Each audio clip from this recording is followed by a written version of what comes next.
पंढरपूरची आषाढी वारी भक्ती, त्याग आणि मानवतेचा अखंड महासागर. राम कृष्ण हरी. विठ्ठल विठ्ठल जय हरी विठ्ठल. मित्रांनो, पहाटेची ती वेळ. आकाशात काळे ढग दाटलेले. रिमझिम पाऊस सुरू आहे. हजारो टाळांचा नाद, मृदंगाचा गजर आणि लाखो कंठातून घुमणारा एक आवाज. ज्ञानोबा माऊली, तुकाराम. ही फक्त घोषणा नसते. हा आवाज महाराष्ट्राच्या आत्म्याचा असतो. डोळ्यात विठ्ठल, ओठांवर नाम आणि पायात अखंड चालण्याची शक्ती. ही शक्ती शरीराची नसते, ती भक्तीची असते.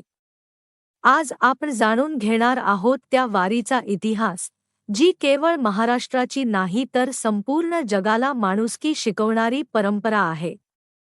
वारी म्हणजे काय? वारी म्हणजे फक्त पायी चालणे नव्हे. वारी म्हणजे अहंकारापासून परमेश्वरापर्यंतचा प्रवास.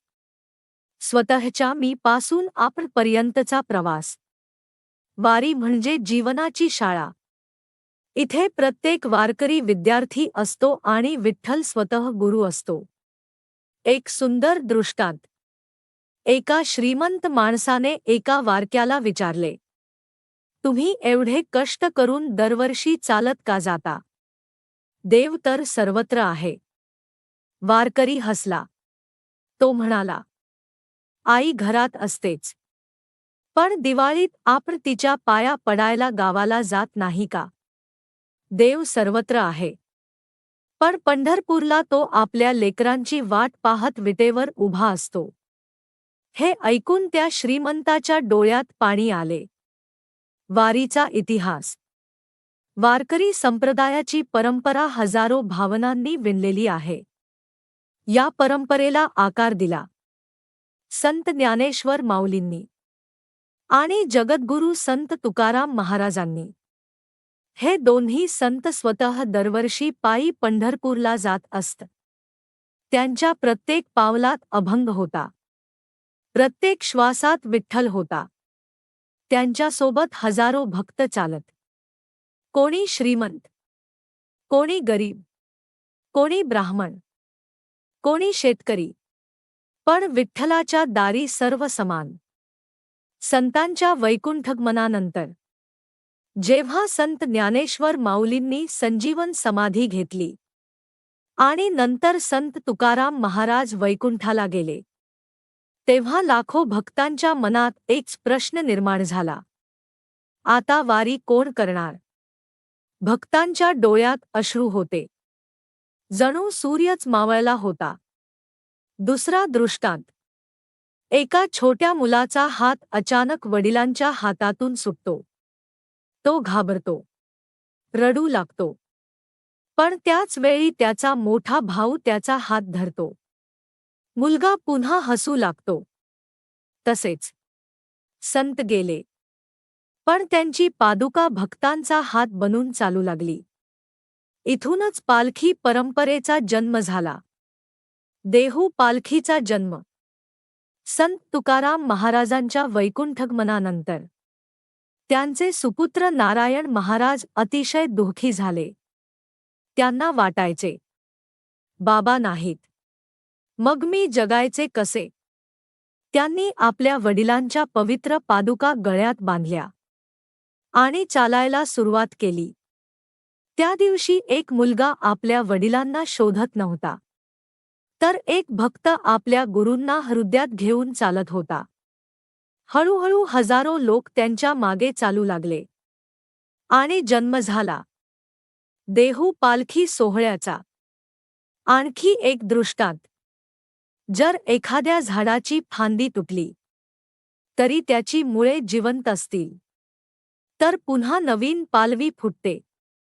संतांचा देह गेला, पण त्यांच्या भक्तीची मुळे जिवंत होती. म्हणून वारी कधीच थांबली नाही. आळंदी पालखीचा इतिहास. आता जाणून घेऊया आळंदी पालखीचा अद्भुत इतिहास. हेप्तराव बाबा अरगडे, ग्वाल्हेर संस्थानातील शिंदे घराण्याचे पराक्रमी सरदार. संपत्ती. मान, सत्ता, सर्व काही त्यांच्या पायाशी होते. पण माऊलींच्या कृपेने त्यांच्या आयुष्याला नवे वळण मिळाले. त्यांनी सर्व वैभवाचा त्याग केला आणि स्वतःला माऊलींच्या सेवेसाठी अर्पण केले. आज आपण पालखीत पाहतो घोडे, रथ, दिंड्या, ध्वज, शिस्त, संपूर्ण व्यवस्थापन. या सर्वामागे हेप्तराव बाबांचा महान त्याग आहे. दृष्टांत: सोन्याचा मुकुट घातलेला राजा आणि पायात चिखल लागलेला वारकरी. विठ्ठलाच्या दारात दोघेही समान असतात. म्हणूनच हेप्तराव बाबांनी मुकुट सोडून टाळ हातात घेतले. वारीचा प्रवास. वारी म्हणजे तपस्या. दररोज 25 ते 30 किलोमीटर चालणे. पावसात, उन्हात, वादळात. पायाला फोड येतात, रक्त निघते, पण वारकरी थांबत नाही. कारण त्याला पायांनी नाही, तर श्रद्धेने चालायचे असते. भावनिक दृष्टांत: एका वृद्ध आजीला कोणीतरी विचारले, आई, तुला एवढे चालता कसे येते? ती हसून म्हणाली, मी चालत नाही रे बाळा, माझा विठ्ठल मला चालवतो. वारीत कोणी कोणाला ओळखत नाही, पण सर्वजण एकमेकांचे होतात. कोणी भाकरी देतो, कोणी पाणी, कोणी औषध, कोणी खांदा. यालाच म्हणतात मानवतेची खरी पूजा. रिंगण सोहळा. वारीतील सर्वात रोमांचकारी क्षण. रिंगण. माऊलींचा अश्व वेगाने धावतो. वारक्यांच्या डोळ्यात अश्रू असतात. ते मानतात, या अश्वावर स्वतः माऊली स्वार आहेत. घोड्याच्या टापांनी उडालेली धूळ ही साधी धूळ नसते, ती संतांची रज असते. लोक ती कपाळाला लावतात, डोळ्यात भरतात, जीवन धन्य मानतात. दृष्टांत: जसा एखादा मुलगा आपल्या आईच्या पायाची धूळ कपाळाला लावतो, तसेच वारकरी संतांच्या रजेला प्रणाम करतात. पंढरीत आगमन. आषाढी एकादशीच्या आदल्या दिवशी वाखरी येथे सर्व संतांच्या पालख्यांचे मिलन होते. तो क्षण शब्दात सांगता येत नाही. जणू स्वर्ग पृथ्वीवर उतरतो. त्यानंतर चंद्रभागेत स्नान आणि मग विठ्ठल दर्शनाची अखंड रांग. लाखो लोक तासनतास उभे राहतात, पण चेहऱ्यावर थकवा नसतो. कारण समोर त्यांचा विठुराया उभा असतो. सर्वात भावनिक क्षण. जेव्हा वारकरी विठ्ठलाच्या चरणी माथा टेकवतो, तेव्हा तो काही मागत नाही. तो फक्त म्हणतो, देवा, पुढच्या वर्षी पुन्हा बोलव. इतकंच. अंतिम दृष्टांत. एक नदी समुद्राला भेटते, तेव्हा ती स्वतःचे नाव विसरते. तसेच वारकरी विठ्ठलाला भेटतो आणि स्वतःचा अहंकार विसरतो. निष्कर्ष. मित्रांनो, वारीने जगाला शिकवले, संपत्ती संपते, सत्ता संपते, सौंदर्य संपते, शरीर संपते, पण भक्ती कधीच संपत नाही. वारी म्हणजे माणुसकी, समता, सेवा, त्याग, प्रेम आणि विठ्ठलावरची अढळ श्रद्धा. जोपर्यंत महाराष्ट्राच्या मातीत संतांचे विचार आहेत, जोपर्यंत टाळमृदंगाचा नाद घुमत राहील, जोपर्यंत एखादा वारकरी ज्ञानोबा माऊली, तुकाराम म्हणत पंढरीकडे चालत राहील, तोपर्यंत ही आषाढी वारी कधीच थांबणार नाही. जगात अनेक वाटा आहेत, पण पंढरीची वाट अशी आहे जिथे प्रत्येक पाऊल थेट विठ्ठलाच्या हृदयापर्यंत पोहोचते.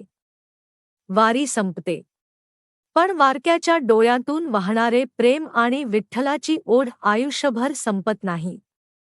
ज्याला पंढरीची ओढ लागली त्याचं आयुष्य पुन्हा कधीच पूर्वीसारखं राहत नाही.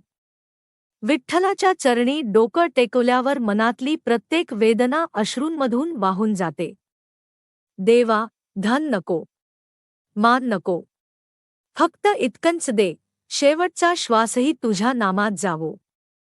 या जन्मात काही मिळालं नाही तरी चालेल, पण प्रत्येक जन्मी तुझ्या वारीत चालण्याचं भाग्य मात्र मिळू दे, विठुराया. वारकरी पायांनी चालत नाही, तो श्रद्धेने चालतो आणि त्याला चालवणारा स्वतः विठ्ठल असतो. माणूस जग जिंकू शकतो, पण स्वतःचं मन जिंकायचं असेल तर एकदा पंढरीची वारी करून पाहावी. ज्यांच्या ओठांवर विठ्ठल असतो त्यांच्या डोळ्यात अश्रू असले तरी हृदयात कायम आनंद असतो.